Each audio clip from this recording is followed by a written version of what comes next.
ngayong araw, ngayon nila nabili. Nagpa-check sa atin kasi follower naman sila ma'am. So, actually malinis. Ang code lang niya is oil pressure sensor performance switch. So baka may history siya ng overheating before. Kasi napansin namin, brand new yung radiator, yung mga reservoir tank. Pero the rest naman mukhang malinis, tahimik naman yung engine. So hindi natin alam ang history. May isa lang kami nakita bukod dito sa oil pressure sensor switch. So PCM, ito po yung computer box. So total distance travel 123,000. So check natin kung ilan yung actual. Tapos yung susi sir, hindi na siya yung ano no. Hindi siya yung remote. Oo, hindi siya yung remote. Remote pala dapat siya. Remote dapat pala yan, sir? Ito po yung spare key, original po to pero spare key. Ayun po, so base dito, teka, ignition pala. 31. So, base dito, 31 lang yung mileage. Di dyan.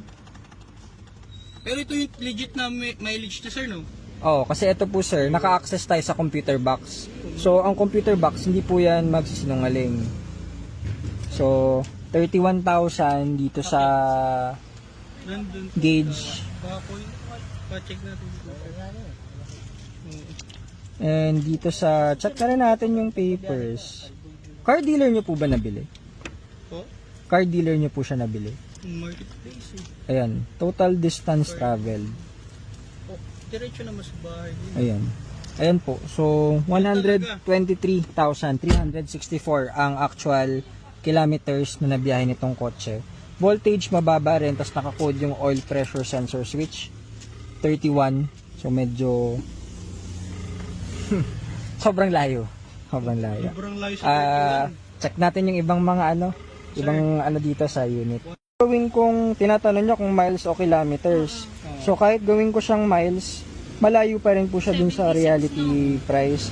Ito po yung kilometers. So lahat ng computer natin, kompleto po yan. Mile or kilometer, pwede tayong mamili. 76.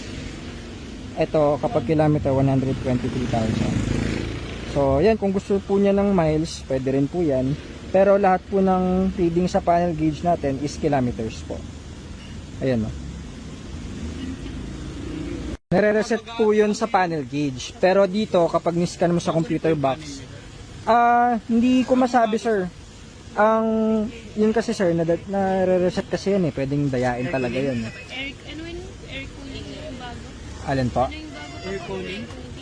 Hindi po, brand new bagong palit yung radiator, bagong palit yung mga reservoir tank. Which is actually maganda yon kasi pinalitan na ng bago. Pero kumbaga, kapag nag-check kasi kami ng kotse, inaalam namin yung history. So, tulad niyan, kung mataas na yung mileage na ganito yung original niya, so, kumbaga, hindi na kami magugulat na bakit bago yung radiator, bago yung reservoir tank, tsaka may code siya ng oil pressure sensor switch kasi ang hinala namin is meron na siyang history ng overheating. Kaya siya pinalitan ng mga cooling system. So, ganun. Kumbaga, inaalam lang namin yung history. Kasi tulad niyan, eto, hindi naman natin alam kung paano maintain, saan siya nanggaling, ano yung ginawa sa kanya. So, based dito, based sa mga ginawa, based dun sa kwento nyo, pinapagtagpi-tagpi lang natin. So, ganun po siya. Pwede naming i-advise na i-keep nyo kung gusto nyo. Pero syempre, tulad dyan, hindi na original yung mileage. Kumbaga, ang akala nyong 31 na mababa ang tinakbo niya, medyo malayo na po yung nilakbay niya basically. So nasa sa inyo na po yun kung gusto nyo siyang i-keep or yun kung gusto nyo kung ano po yung decision nyo. Kung babiyahin siya ng Mindanao, hindi rin namin syempre pwedeng mag-guarantee kasi hindi naman galing sa amin yung unit. So as of now, okay lahat, pero syempre iba po yan kapag nabiyahe, lalo na mataas yung mileage nyo. So yun po, at least na-check natin. Yun, nasa inyo na kung... Pero hindi naman kami lugi ko. Yung kumikit-kit namin sa alaban po.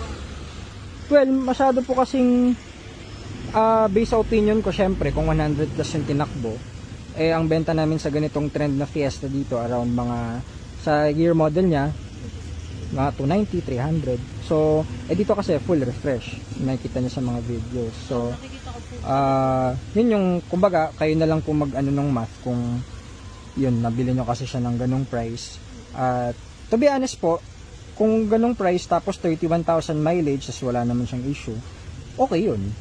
Oh, pero based dun sa checking, Actually, wala naman siyang issue as of now. Pero nga, hindi, sa 120,000 na tinakbo niya, yun yung hindi na natin alam yung syempre yung history niya, kung napatiming na ba yan, ilang bells napatiming, napalitan ba yung transmission niyan, yun yung hindi natin malalaman. So, pwede lang tayo mag-speculate at mag-ano.